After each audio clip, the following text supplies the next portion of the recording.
Welcome, everyone, to Living with the Times. This week, a new Torah portion, a new book, the book of Shemot, of Exodus. And we begin the story of the enslavement in Egypt, which is followed by a string of miracles, the 10 plagues, and climaxes in the miracle of crossing the Red Sea. There's a famous story of the Baal Shem Tov. At one time, a Jewish professor comes to the Baal Shem Tov and says, I have been studying the events of what happened in Egypt, and especially the crossing of the Red Sea. And I've studied all the ancient books and astronomy, and I've determined that on the very day that Israel crossed the Red Sea, there was no miracle whatsoever, that there was a once in a 1,000-year conjunction of different planets which created a tremendous surge in the sea, and the tides split because of this arraignment of the planets.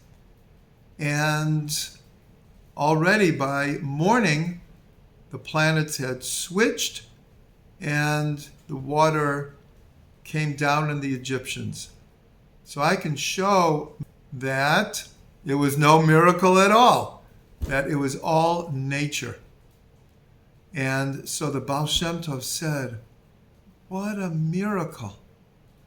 What a miracle that at the very time that the Jewish people needed to cross the sea, there was a once in a 1,000-year natural occurrence of the conjunction of these planets.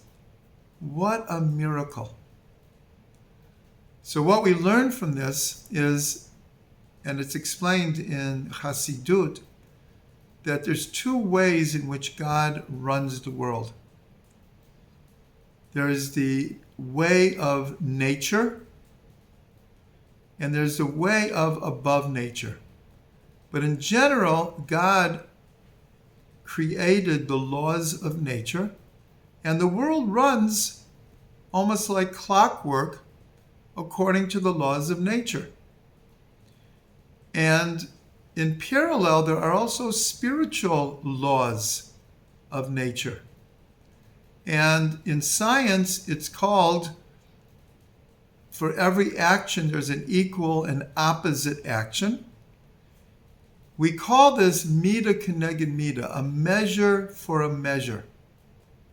In other words, in the physical realm and the spiritual realm, everything is very, very finely tuned. And so God allows the world to run according to nature. And part of nature is God has granted human beings free will.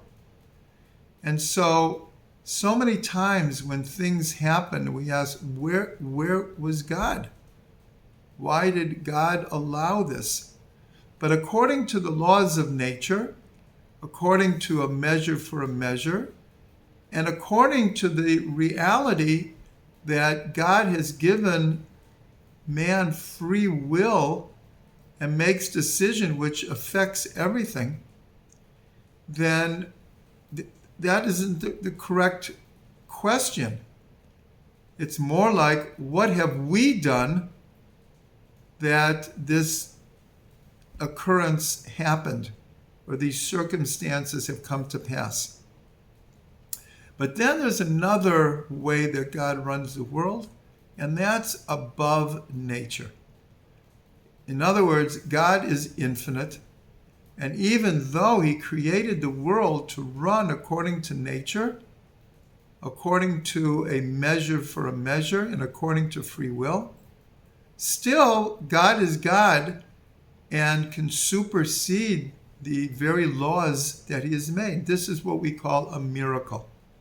whether it's a great miracle or it's a more hidden miracle, where God intervenes in an individual's life, in a community's life, a nation's life, or the whole world's life, to guide the world in the way that it needs to go.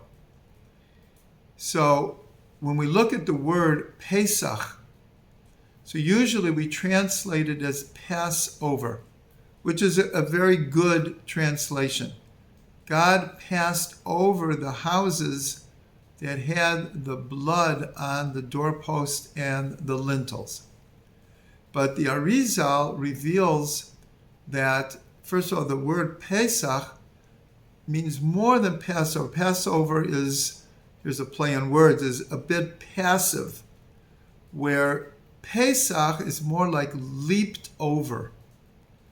And so the Arizal said that there's a certain way that God runs the world, as we've discussed, according to nature. And there's a certain way that God's light and energy comes into the world through many, many degradations, many different levels, until an infinite God with infinite power and light can shine that light in a way that we can receive it. And so the Ariz says that something unique happens on Pesach, that God leaps over all the natural way that the world works and the way that God's energy comes into the world, and leaps over in order to create those miracles which brought us out of Egypt. There is a verse in Psalms that says, Hashem tzilcha al yad yeminecha. God is a shadow on your right hand. And so the usual translation is that shadow here means that God is a protecting force on your right hand. God is there to protect you. The Baal Shem Tov, going back to his great wisdom, interpreted it a little bit different. Tzel, Hashem tzilcha, Hashem is your shadow. So the Baal Shem Tov says, what's the nature of a shadow? If a person raises their hand, then the shadow raises its hand. If a person jumps up and down, the shadow jumps up and down. So the Baal Shem Tov said, what the psalm is trying to teach us is God is your shadow, meaning the way that you act towards God and to others is the way that God and others will act towards you.